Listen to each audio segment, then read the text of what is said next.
Hi friends. పల్లవి అయితే ఎలా అయినా కమల్‌ని బుట్టలో వేసుకోవాలని చూస్తుంది. ఇక కమల్ రాగానే నాకు అమ్మ కావాలని ఉంది. నీకు నాన్న కావాలని లేదా బావా అని అంటుంది పల్లవి. నాన్ననైతే అంతకంటే ఆనందం మరోటి ఉండదు అంటూ పల్లవిని గుండెలకి హత్తుకుంటాడు కమల్. నీ బట్టలు ఆయిల్ వాసన వస్తున్నాయి. వెళ్ళి స్నానం చేసి ఫ్రెష్‌గా వచ్చేయ్ బావా అని అంటుంది పల్లవి. దాంతో కమల్ నువ్వే నాకు స్నానం చేయించొచ్చు కదా అని అంటాడు. నేనా అంటూ తెగ సిగ్గుపడిపోతుంది పల్లవి. నువ్వు అమ్మవి కావాలనుకున్నప్పుడు చేయిస్తే తప్పేముంది అని అంటాడు కమల్. దానికి సిగ్గుపడిపోతుంది పల్లవి. నువ్వు ఇలా సిగ్గుపడితే నన్ను నాన్నని ఎలా చేస్తావు అని అంటాడు కమల్. తింగరుడే కానీ తిక్క వేషాలు చాలానే ఉన్నాయి నా మొగుడిలో అని కమల్ని తీసుకొని బాత్రూంలోకి వెళ్తుంది పల్లవి. ఇక ఇద్దరు కూడా నీళ్ళల్లో ఆడుకుంటూ ఉంటారు. ఏంటి బావా ఇది, నా చీర తడిచిపోయింది అని అంటుంది పల్లవి. నువ్వీరోజు చాలా కొత్తగా కనిపిస్తున్నావు, అంతకంటే అందంగా కూడా కనిపిస్తున్నావు అని అంటాడు కమల్. ఆ మాటతో పల్లవి సిగ్గుపడుతూ నేనేం కొత్తగా లేను, రోజు ఎలా ఉన్నానో ఈరోజు కూడా అలాగే ఉన్నాను. నువ్వు రోజు ఇలాగే నాతో ప్రేమగా ఉంటే ప్రతిరోజు అందంగానే ఉంటాను. ప్రతిరోజు పండగలా ఇద్దరం హ్యాపీగా ఉంటాం అని అంటుంది పల్లవి.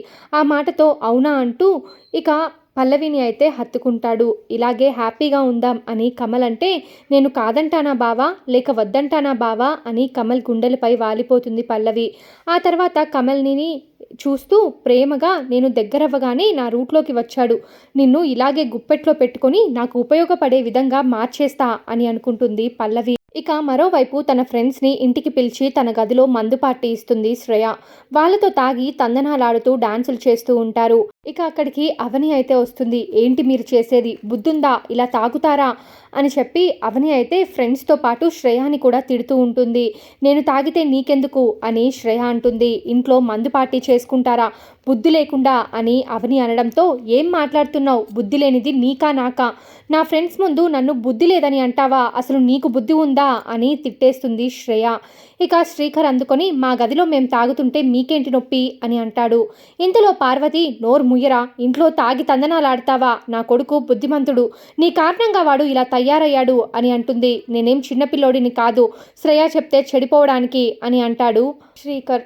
ఇంతలో రాజేంద్ర కల్పించుకొని అమ్మ శ్రేయ, నువ్వు ఆడదానివై ఉండి నువ్వు మందు తాగడం ఏంటమ్మా, సిగ్గులేదా అని అంటాడు. మందు మగాలే తాగాలి, ఆడవాళ్ళు తాకూడదని రూల్ ఏమైనా ఉందా మామయ్య, బాగా చదువుకున్న వారే కదా మీరు, మీకు ఈ మాత్రం తెలియదా అని అంటుంది శ్రేయ. ఆ మాటతో అక్షయ్ సిగ్గు లేకుండా ఇంట్లో తాగి తందనాలు ఆడిందే కాకుండా తప్పేంటని అడుగుతున్నావా, రూల్స్ గురించి మాట్లాడుతున్నావు, రూల్స్ లేకపోతే తాగుతావా, ఇంట్లో పిచ్చి వేషాలు వేస్తున్నారా, మందు తాగడం తప్పు కాదంటున్నావు, నువ్వు అసలు ఆడదానివేనా అని అంటాడు.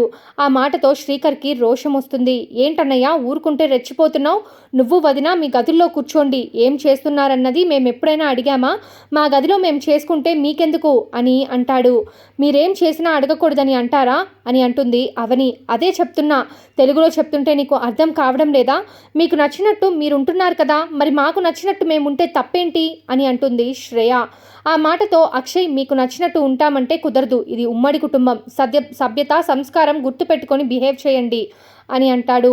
ఇక పార్టీకి వచ్చిన శ్రేయ ఫ్రెండ్స్ చీచి ఇంటికి పిలిచి ఇంత అవమానిస్తారా, మీ వాళ్ళకి కల్చర్ తెలియదు అని అంటుంది. ఆ మాట అనగానే ఆమె చెంప చెల్లుమనిపిస్తుంది అవని.